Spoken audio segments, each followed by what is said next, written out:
everybody, Ben here for the Bonehead podcast, and welcome to Top 5 Friday. Every Friday we get together and we have a look at the top 5, something probably to do with Blood Bowl. Now, we took a couple of weeks and we explored some other games, but we are back where we belong now. And today we are going to have a really fun one. So we put a post out on social media over the last week, and you guys have chucked us a ton of your views and opinions, which is awesome.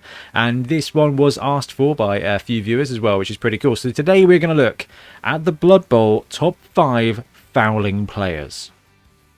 Now, before we delve into our top 5 and have a look at the best way to remove players using the feet of your other players, have a look at the Theory Thursday episode we did about, it was about a year ago now, about fouling in Blood Bowl 20. The stats, the best way to do it, what was good to do, what was bad to do, what the kind of EV was. It was all about who should you foul with and why. So this top 5 relates to this really nicely. So if you watch this video and you think, wow, I am not kicking people in the head enough, here's a nice little how-to guide.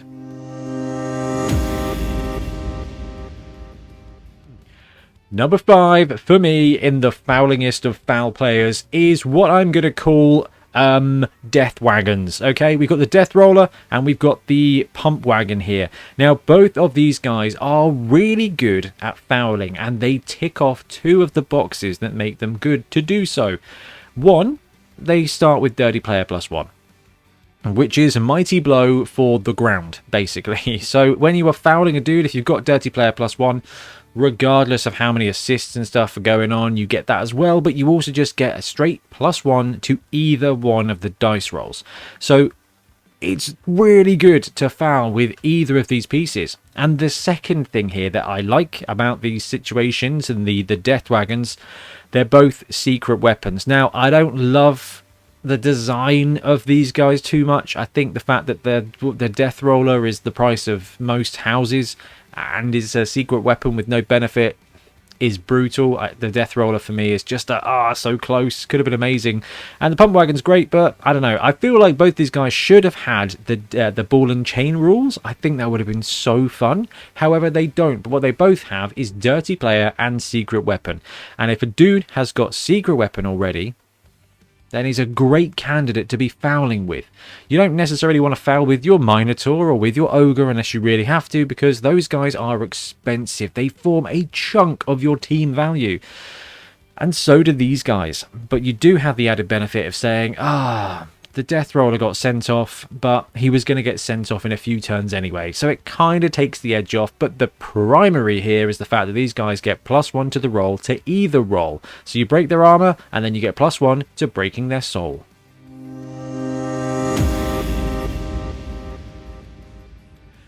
Number 4 for me is the littlest dudes. So we've got Noblars and we've got Snotlings, and they are both neck and neck in this, in my opinion. Now, what's so great about these guys fouling? Now, on the one hand, a dirty player is the mighty blow of stabbing stuff on the ground. You can't get dirty player on these guys without saving up to 12 SPP or using a secondary/double skill in a constructed environment. Well, that is a bit of a nuisance. Okay, fine. So it does prohibit their effectiveness as it goes on. But they are 15,000. They are the cheapest players in the game. And they are so cheap that in a league, their team value doesn't even count. These guys are numerous and completely worthless in so many situations. So if you're going to put the boot in, you kind of want to make sure that you're having a really good crack at it. So you've got some good benefits, you've got some supports, you maybe got some guard kicking around. And then you have to be prepared for the loss. You have to say, am I willing to trade this player for this player? Yes, I am. When the player is this guy, who I'll admit is a stud, but 15k for a Snotling, 15k for a Noblar, if they get gone and you get the opportunity to stun or to knock out something brilliant like a Blitzer or a War Dancer or something like that, then it absolutely earns back the money massively. But the second element here, and this applies for both of these players and both of these teams. In fact, when it comes to Snotlings, no, this is for both of those players and both those teams. You've got big guys. Now, when it comes to big guys on the team, guard is quite a regular skill to take. We might see more brawler and we might see more strong arm these days, but in an ogre team, in a snotling team, the trolls or the ogres taking guard relatively early on is not uncommon, because what it does is it elevates the ability for one, them to stay stronger than the others, because a pair of ogres with guard are going to stay strength 5, strength 6 against their opponents, but also it helps one permanent assist for you getting to take a 2-die block with one of your little guys, which is really massive. So guard helps the development of both of these teams. The trolls likely to get a bit of guard on. Guard is a brilliant element here when it comes to fouling as well. So it combos beautifully. Guard means you can block stuff better, but guard will always give you an assist when you are fouling as well. So take the ogre team, take the trolls, okay, on the snotling team. You've got a guard piece. That means that you get to +1 fouling with a 15k piece, and it is just absolute value. And when it comes to the snotlings, we should probably mention these guys are going to have swarming as well. So if you foul with your 12th player on the pitch, it's just negligible. And when it comes to the ogres too, riotous rookies are on the cards for both of these teams, so it's likely that you're going to have more than 16 players, and especially when you're looking at snotlings, it's likely that you're going to have more than 11 players on the pitch. So taking a cheeky foul with your 12th player or your 11th player out of 17, it's practically free. Number 3 is the Strength 3 cheap lineman, and I've picked these two out because I couldn't decide between them. The key to this, and these two are neck and neck for a couple of reasons. The Nurgle Rotter is 35k, has movement, 5, I think, and has general access on skill ups. The Hobgoblin is 40k, has movement 6, and has general access on skill ups. 35k is the cheapest player out there, apart from Snotlings, Noblars and Halflings. Everything else in the game is more expensive. So any opportunity to put the boot in with a Rotter, that EV, that gamble, is benefiting you massively. Most players that you're going to want to foul are going to be twice or more the team value. Just think about Skaven. A vanilla gutter runner is 85k. If you ever get the chance to put the boot in on a gutter runner, that's a great thing to do. Two Noblars, 2 Rotters, 70k. You are making up you're making up double your team value with that gamble. That's a huge benefit, and it works for both of these guys. And the Hobgoblin is also in the same market. Great movement, okay? Movement 5 on the Rotter is not great, but that 5 extra k gets you movement 6 here. And it's more valuable because it costs less than absolutely everybody.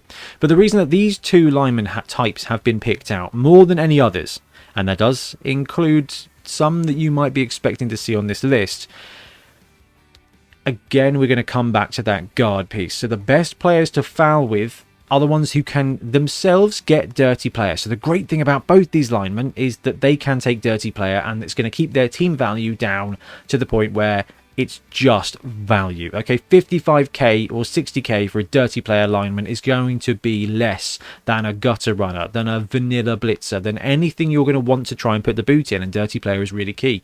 But if you look at the team construction and the network that these guys are going to be supported by, especially the Hobgoblin here is going to be on a team with Chaos Dwarf blockers, and Chaos Dwarf blockers already have all the skills they want. The next one is gonna be guard, and guard gives you that extra benefit. And when it comes to the old Nurgle boys as well, those big boys and the tentacle beast, let me use actual Blood Bowl terms, the Nurgle bloaters, the Nurgle warriors, and the Nurgle rotspawn, the beast of Nurgle, they're headed towards guard. They may not take it first skill all of the time, but by second skill they are massively going to be there. You're going to have this guard network, and that makes them super effective because they're cheap.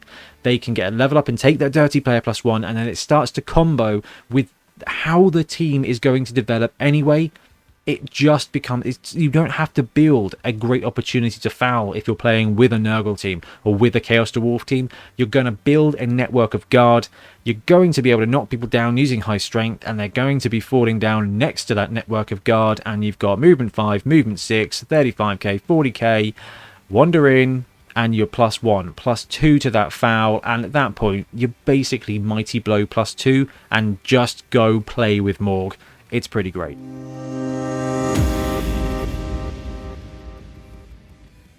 Number 2 is a single type of player that you can have a single one of on a single team in Blood Bowl, and that is the Oolagon. The Oolagon is a sneaky, brilliant player. It is not cheap, and Goblins is actually quite an expensive stunty team to run. But the Oolagon is excellent. There's no secret weapon, and he starts with Dirty Player. And we've talked about Dirty Player being really, really good because it gives you that +1. Well, this guy has the added benefit of being able to take agility access on a primary skill up, a general skill up, which means you are a mere 6 SPP away from him becoming a Dirty Player sneaky git combo piece. Now, everything we've said about goblins and trolls having guard is absolutely true, but this guy coming in and starting out, he's the only player to start, he's the only non-star player to start with Dirty Player, which means he just, there isn't a big guy that doesn't have secret weapon.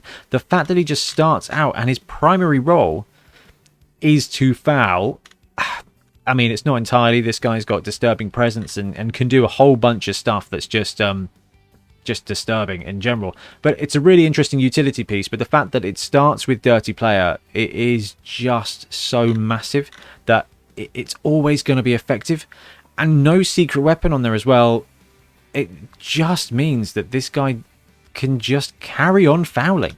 So we talked about the death roller. It's got Dirty Player +1. You're going to use it because he's going to get sent off anyway. Well, this guy, it is a gamble, and you do definitely have to consider that.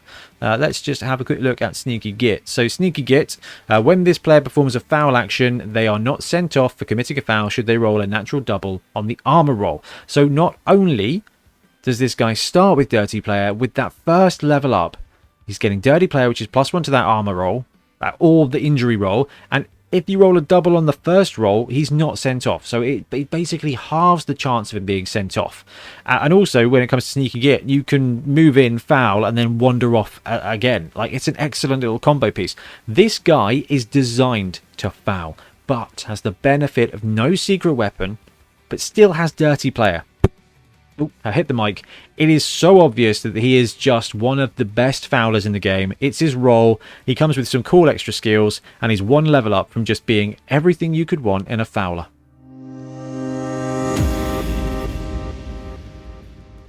Number 1, to probably nobody's surprise, is the Goblin Chainsaw. Now, technically any chainsaw player works in this regard, but the Goblin Chainsaw is just absolute value. And not only is he value, but you've got the fact that he's not loner as well, so you can use any of the chainsaw star players that are out or are going to be coming out, and that's great. They will still do a phenomenal job of fouling, but for absolute value and flexibility, it is this guy here. So the benefit of fouling with a chainsaw is you get to add +3. This guy starts off with triple Dirty Player, essentially. Now, it's really tempting to run up and stab people with the chainsaw as a blitz action. It's great fun. But if you can find a way to combo this with perhaps a fanatic, a troll that can actually hit things, a bombardier to knock stuff down, this guy's just going to wander up and have a +3 foul. And that is before you add supports, before you add guard, before you add Dirty Player. And then if you develop this dude up to give him Sneaky Git, he can still wander off afterwards as well. So you can just wander up, chainsaw the guy at +3, maybe +4, maybe +5 with some support, and then wander off. What that essentially means is every turn this guy will at least stun somebody. If you can knock a player down, you can wander up and go for a foul, and you will have the opportunity to just get that player gone. +3 is absolutely massive. +3 gives you a 56% chance of breaking armor 10 plus, which is dwarves. Humans are armor 9 plus, Skaven are armor 8 plus, War Dancers are armor 8 plus. That means you need to roll a total of a 5 on 2 dice with +3, and that's before, like I said, you add in the support network of trolls with guard, with extra dudes kicking around to give you those supports. Chainsaws are they're just one of my favourite elements of Blood Bowl, and it's such a cool thing. And the Goblin dude value-wise is just potentially one of the cheapest things on this roster. And I guess the other thing to mention here is if you look at the value, okay, so you've got the Noblars and the Snotlings are the cheapest by far, right? Well, I say by far. It's not even that far. They're 15k, and the Goblin with a chainsaw is, what, 40k? 40k. Okay, so you could take a Hobgoblin. Hobgoblins are pretty good. But if you're going to be fouling dudes, nothing compares to the Goblin Chainsaw. +3 for days, and that is just the beginning. You've got to reroll, so you can reroll the 2+. Try not to tear yourself apart check. The Fanatic, man. Not Fanatic. The Chainsaw piece is just so effective. +3 before you do absolutely anything at all. And you've got that element of just that absolute bit of liberation where he's going to get sent off anyway.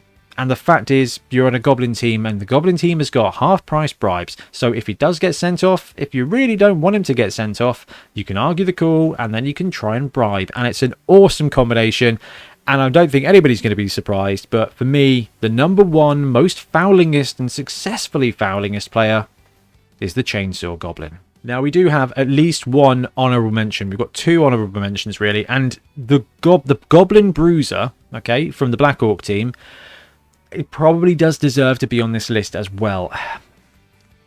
If you think about it, it's going to be on a team that develops guard, and develops guard quite handily, quite quickly. I say quite quickly as you can expect. You've got 6, 7 strength primary players who already have a combat skill. So they're going to start building up that network of guard. And the great thing about the Bruiser is it combos brilliantly with the Black Orcs. They've got Brawler, which means that their 2 die blocks are kind of 2 1/3 die blocks. They're going to be making 3 or 4 die blocks quite a lot of the time, and they're going to be able to use that grab to keep their targets within. A developed Black Orc team is going to be brilliant for a budding young Bruiser to wander in and take a few really good fouls. The downside here is that you don't get the opportunity to get Dirty Player as quickly, and because the Goblins of the Black Orc team are so important to, you know, getting the ball and winning the game, they are almost too much of a positional to be used as a throwaway lineman, even though they are cheap. But on the other hand, they are not that cheap. They're 45k. They are 5k less than an actual lineman. So the Goblin Bruiser is excellent, and its environment is perfect for a jolly good fouling, but so close for me. And I guess the honourable mention here also has to go to the Undead lineman. Kicking a dude in the head with a zombie or a skeleton is just an absolute solid piece of work. 40k a piece. They are slow, and even though their teams have got heavies who are going to develop guard, they're not going to create a network of guards. You're not going to find yourself kind of in a place where there's 2-3 pieces of guard kicking around like you would on a Chaos Dwarf team, or potentially a Nurgle team. They've got 4 blockers and a big guy. That's 5 potential targets for guard. When it comes to Necro, you might get both golems with guard and then maybe a blitzer. And when it comes to the Undead team, the mummies might get guard and then maybe a white. So you don't have that kind of network. And the difficult thing is, because they're slow, getting there is challenging as well. However, they are so close to being in my top 5 anyway, and so many people suggested them that they had to get a really good honourable mention. And talking of honourable mentions, we had a great there was some really great comments, so thank you for everybody who chipped in and chimed in on this one. And I've got a couple of spot bits I just needed to point out. Trips, friend of the show, ones that don't roll doubles was an excellent way to describe some of the best fouling players in the game. I like that one. And one other I had to pull out was Hampus Kohlberg here. Number 5, Blings. Number 4, Chainsaws. Number 3, Oolagans. Number 2, Snotlings and Noblars. And number 1, and this is why we're talking about this one, the player standing next to a prone War Dancer. Doesn't matter if it's a big guy, an expensive position, or a cheap lineman. If the War Dancer ends up on the ground, I'll be fouling it with whomever I can. And you know what? as a floating variable, I actually agree that the honorary top spot of the fouler of any player is just any player who is standing next to a juicy, irresistible target. Morg is on the ground. The war dancer is on the ground. The gutter runner is on the ground. Make sure that they stay there and preferably bury them 6 feet under. Anyway, guys, thank you very much for watching. Let me know what you think of my top 5, and thank you all very much for pitching in. I didn't say this at the beginning, but actually my stats and my views were massively weighed in by your comments on this one, so it was awesome. And thank you very much. We'll be back soon with more Blood Bowl content. Happy fouling. Thanks very much for watching. We really appreciate your support. If you want to help support the channel even further, please like and subscribe, or come join us on our Patreon. We have early access to content. We get loads of feedback from you guys, and we try and do competitions as much as we can. Or you can get yourself some Bonehead podcast merch on our Spreadshirt site. So if you want to support a team, especially for the Bonehead Championship, you can pick up a shirt, a mug, things like that. It all helps support the channel, and we really appreciate it. Anyway, links below. Thank you very much. Happy blocking.